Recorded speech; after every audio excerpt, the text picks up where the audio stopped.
And after po nating isubmit ito kay GCash ay may marireceive po tayo na may nakalagay na, "Congratulations! Your account has been fully verified." Okay na po at na fully verified na yung GCash account natin ng mabilisan. What's up sa inyo mga katropa? Kamusta kayo? At kamusta naman ako? So ngayon for today's video ay maganda na naman po yung pag-uusapan natin dahil magkakaroon po tayo ng isang simpleng tutorial na kung saan ituturo ko sa inyo ang solusyon kung matagal ma-fully verified yung GCash account ninyo, lumipas na yung 3 days, 5 days, 1 week, or 1 month at hindi pa rin po na-fully verified yung GCash account nyo. Huwag kang mag-alala, meron tayong good news dahil nga po may solusyon na po tayo dyan. Pero bago tayo magsimula, pasok intro!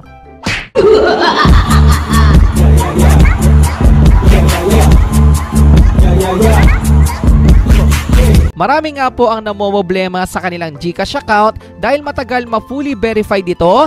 Lumipas na nga po yung 3 days, 5 days, 1 week, or 1 month, or mas matagal pa pero hindi pa rin po na-fully verified at nasa basic level pa rin yung GCash account nila. Meron akong good news sa inyo dahil gagawa po ko ng mismong step-by-step tutorial sa video na ito. Kaya make sure lang po na sundan nyo yung video na to simula umpisa hanggang dulo at kung ready ka na, punta na tayo sa tutorial. Let's go! So kung makikita po natin ay nasa basic level pa rin po yung GCash account ko at dito may nakalagay po na "We are verifying your account" at dito kailangan daw po natin maghintay ng 3 days at yung iba ang problema nila ay tumatagal na po yan ng 3 days, 5 days, yung iba 7 days pa at hindi pa rin po na fully verified yung GCash account nila. At ngayon guys, ang kagandahan ay may solusyon na po tayo dyan. Ang unang step na kailangan po nating gawin ay kailangan po nating i-screenshot yung katulad po na nakikita nyo sa screen na may nakalagay na "We are verifying your account." Kung ano po yung nakalagay dito sa nakikita nyo ngayon ay make sure lang po na i-screenshot nyo yan gamit po yung GCash account po ninyo. Kailangan po kasi nating mag-submit ng screenshot na patunay na naghihintay po tayo ng 3 days or lumagpas na at hindi pa rin po fully verified yung GCash account natin at kung ready na po yan ay pwede na po tayong mag-start. Ang next step na kailangan po natin gawin, i-exit po muna natin yan. Kailangan po nating i-scroll down para mapunta po tayo sa GCash Help Center. Click lang po natin dito yung help na nasa baba at dito mapapansin at makikita po natin yung iba't ibang mga topics regarding po yan sa GCash problem. Click lang po natin dito yung "Get a fully verified GCash account." At dito pwede po nating basahin yung article na to pero mas maganda na scroll down lang po natin dahil kailangan po natin dito pindutin at hanapin yung pangalawang kategory na may nakalagay na "My GCash account is still not verified after 3 days. What do I do?" So piliin lang po natin yung pangalawa na yan. So dito mababasa natin ng malinaw na usually naman talaga ay ma-finish na talaga or dapat fully verified na within 3 days or mas mabilis pa kapag nag-submit tayo ng valid ID. Pero dito guys, kailangan po nating pindutin at hanapin dito yung may nakalagay na "We are verifying your account." So dito kung mapapansin natin guys, usually naman yung application natin ay dapat hindi na umabot siya ng 3 days or 3 days maximum na. Pero dito kung mapapansin niyo ay pwede naman tayong mag-follow up ng ating GCash verification. So dito may naka-highlight po dyan na may nakalagay na "Click here to follow up on your verification." So dito guys, kailangan po nating pindutin yan. And after po nyan ay mapupunta na po tayo dito sa pinaka-importanting form na kailangan po nating sagutan na isasubmit po natin kay GCash. So dito kailangan po nating ilagay yung ating email address na nakakonect po sa ating GCash account. Pati na rin po ilalagay natin yung registered full name natin. Yung country code ay automatic na po yan. Just make sure lang rin po na i-double check natin yung mobile number na nilagay po natin dito. And after po natin ay punta naman tayo dito sa your account type. I-click lang po natin yan. Dito guys ay may 4 na pagpipilian. Number 1 is yung Filipino citizen kung kayo po ay 18 years old pataas. Meron na rin po ditong minor na available.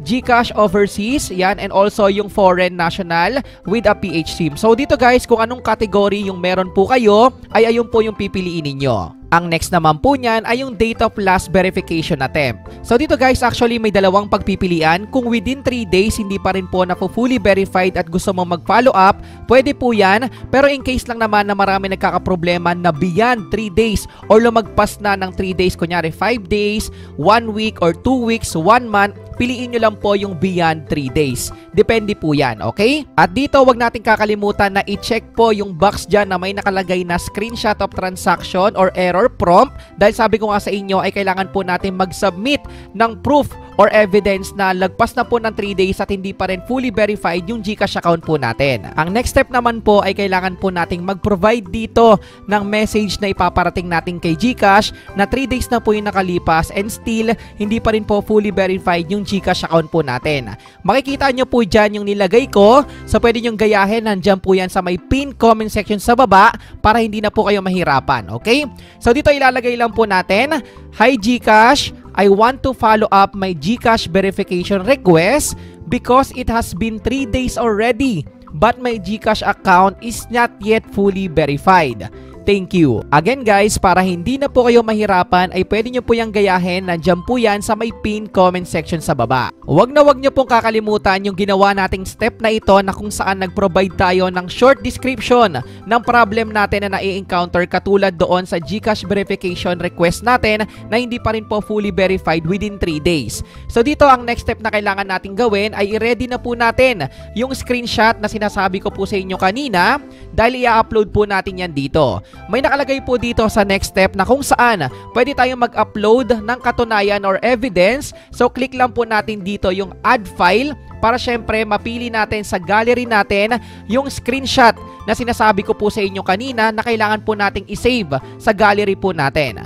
So dito kapag napili na po natin yung screenshot na yon, ibig sabihin ay makikita po ni GCash na yung problema sa ating GCash account ay lumagpas na po ng 3 days at hindi pa rin fully verified yung GCash account po natin. At ang pinaka last step na kailangan po nating gawin ay i-double check po natin lahat ng mga information and details na sinagutan po natin kanina. At after po nating ma-double check yan at kapag okay na, ay pwede na po nating i-click yung submit na nasa baba. And after po nating i-submit ito kay GCash ay may marireceive po tayo na may nakalagay na, "Congratulations! Your account has been fully verified."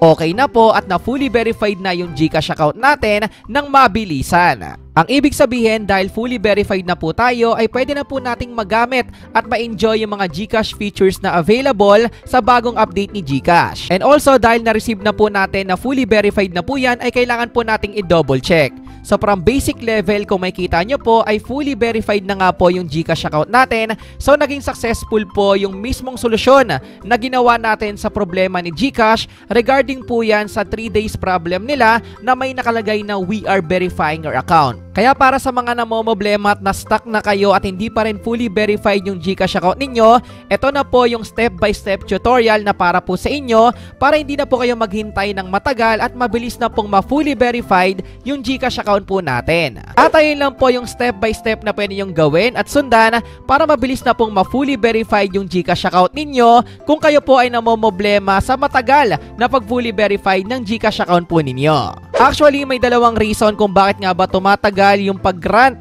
or mismong pag-accept para ma-fully verified yung GCash request ninyo.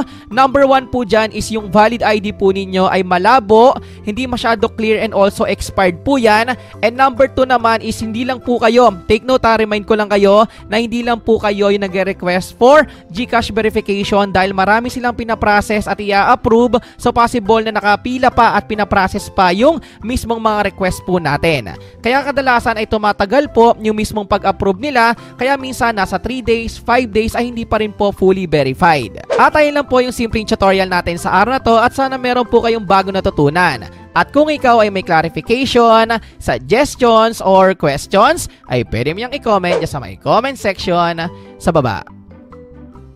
And also kung bago ka lang dito sa YouTube channel ko ay welcome na welcome ka. Pwede ka mag-subscribe at pinutin ang maywagang notification bell para sure at 100% sure na updated ka sa mga future uploads ko. You know, peace out, like, comment, subscribe. Peace! One love!